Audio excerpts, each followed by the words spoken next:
Spectacular pressure. My haters bribed the mayor today in order to outlaw poetry. They all shake hands and grin blood. Meanwhile, my apartment gets raided. My apartment has poetry stacked on every single table and chair. Everything is a competition in one way or another, flushing poems down the toilet while somebody bangs on the door.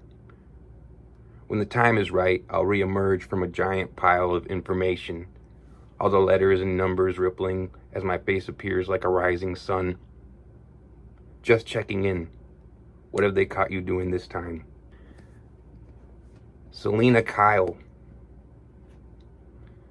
I love poets like kittens.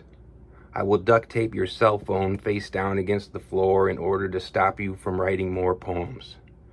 I will duct tape your laptop closed right after wrapping a sticky layer of gray right over your crumb-filled keyboard.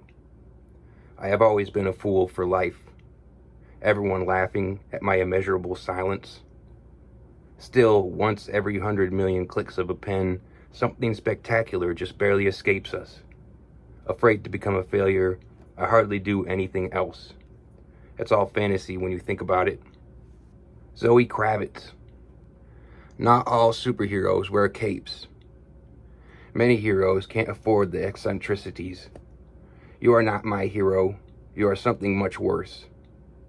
Meanwhile, I climb up into the attic, flashlight in hand, and a highlighter clenched between my teeth. One flick of a finger and the piles of old notebooks begin to glow. I don't mean to sound like a broken record, but everything is imaginary if you want it to be. The cops show up to court with my pen in an evidence bag. Meanwhile, I hide in my attic. Out the window, I watch you disappear into the crowd. I catch sight of the shape which you block from the background behind you. I never forget you. I do not remember your face. Seduction cup. Every time I see you, naked, my soul grows in all the right places. In my mind, you are naked, holding a bouquet of flowers for ransom. You will always be inside my heart, raising my blood pressure. I still love you like a suction cup. My words will never reach you properly with this large bouquet of flowers clenched between my teeth. Every evening I slip between the cracks of your apartment like a mildly hazardous pollution. I'm going to ruin both our reputations using nothing but contemporary romance. I would like to water your heart through your shirt. Banter.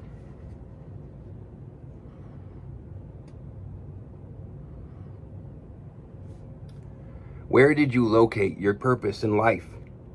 Where do you find yourself walking at night? Where is your mail being sent?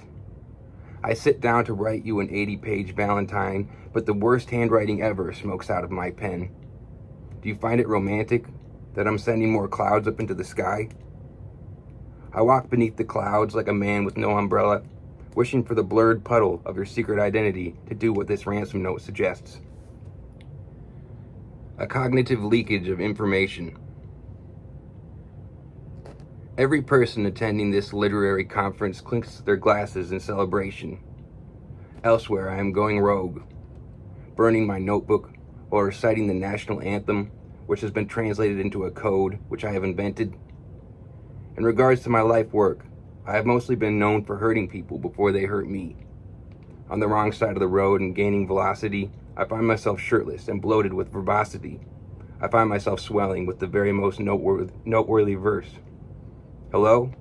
Where am I? Am I real? Is this real? Mumblecore. Some people were put on this earth to dislike my poems. Meanwhile, every living writer continues to compete over the nothingness which can never be found. Since the day I was born, all the elderly writers have refused to pass the torch. A large part of the glory involves the failure that comes with it. Unfortunately, there were too many instances throughout my early years where I was not afraid to fail. I wound up becoming a failure. All a person can do is try their best to live in the moment. I forgot what I came in this room to do. My advice to all the losers, do not stray from the path you were given. There is only one path in life, and it is crowded and terrible. I take 2 crowded buses across town to watch 3 writers crowd the microphone, cell phone in hand. It is not every day that I am out in public, misreading completely normal body language. I am so inspired by your open mic night reading, I go straight home and wiggle my pen. I write, don't take life too seriously. And if you do, take it so seriously you will never be able to recover. If anyone were here to read my insights, they would let out a of agreement. It's all practice, unless you choose to never do it again.